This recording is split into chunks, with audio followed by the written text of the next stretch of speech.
Perkenalkan, nama saya Yudi Apriyadi. Saya dari Prodi PGSD kelas D11. Di sini saya akan menjelaskan tentang 7 sakramen. Sebelum menjelaskan tentang 7 sakramen, kita harus mengetahui terlebih dahulu pengertian dari sakramen.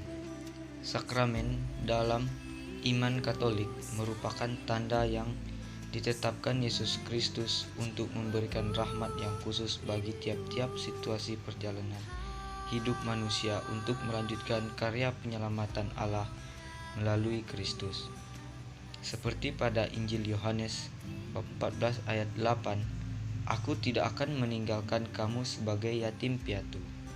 Maka melalui sakramen Allah mengirimkan Roh Kudus-Nya untuk memberi makan dan menguatkan kita.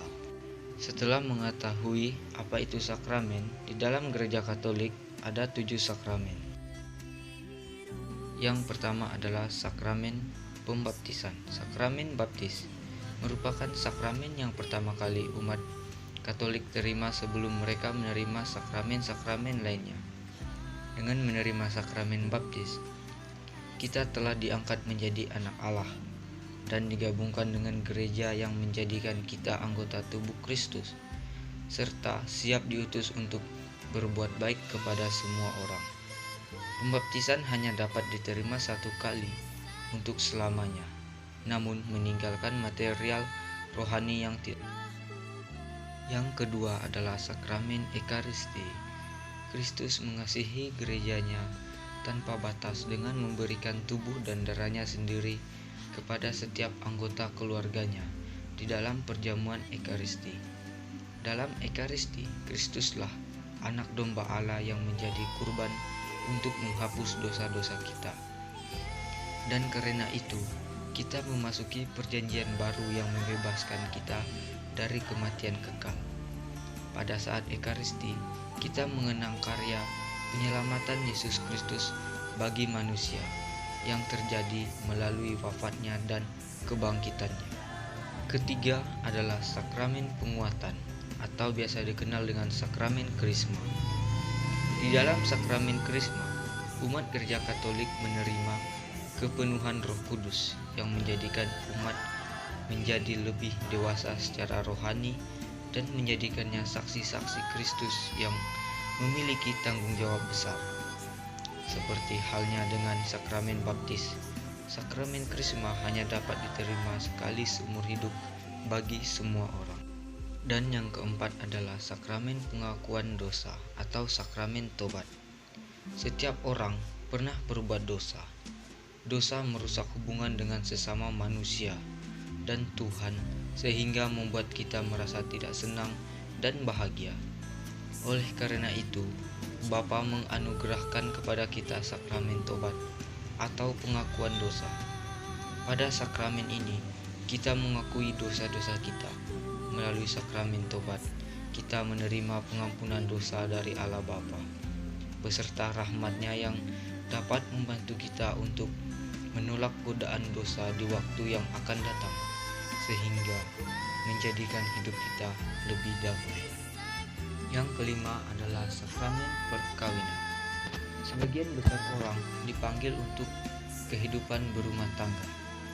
Melalui sakramen perkawinan, Tuhan memberikan rahmat yang khusus kepada pasangan yang menikah untuk menghadapi berbagai macam tantangan yang mungkin timbul, terutama sehubungan dengan membesarkan anak-anak dan mendidik mereka untuk menjadi para pengikut Kristus yang sejati.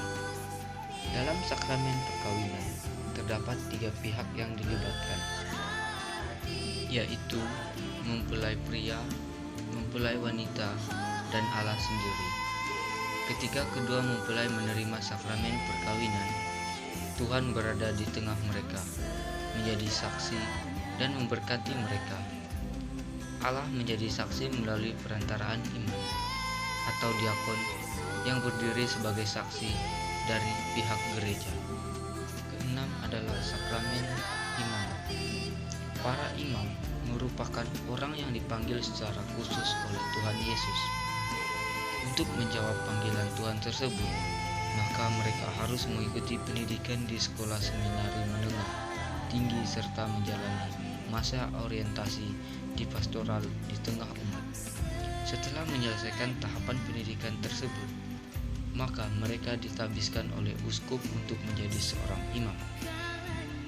Pada saat ditabiskan, itulah mereka menerima sakramen imamat dengan mengucapkan janji untuk taat kepada pemimpin gereja Katolik, untuk hidup miskin dan selibat, yaitu tidak menikah. Ketujuh atau yang terakhir adalah sakramen urapan orang sakit. Alkitab mengajarkan agar kita tidak sakit. Maka baiklah kita memanggil penatua gereja untuk mendoakan dan mengurapi kita dengan minyak di dalam nama Tuhan. Dan doa yang didoakan dengan iman ini akan menyelamatkan kita yang sakit dan mengampuni dosa kita. Oleh karena itu, sakramen urapan orang sakit ini tidak hanya dimaksudkan untuk menguatkan kita di waktu sakit, tetapi juga untuk membersihkan jiwa kita dari dosa dan mempersiapkan kita untuk bertemu dengan Tuhan. Jadi, kesimpulannya adalah sakramen merupakan rahmat terbesar yang disediakan Allah Bapa melalui gerejanya.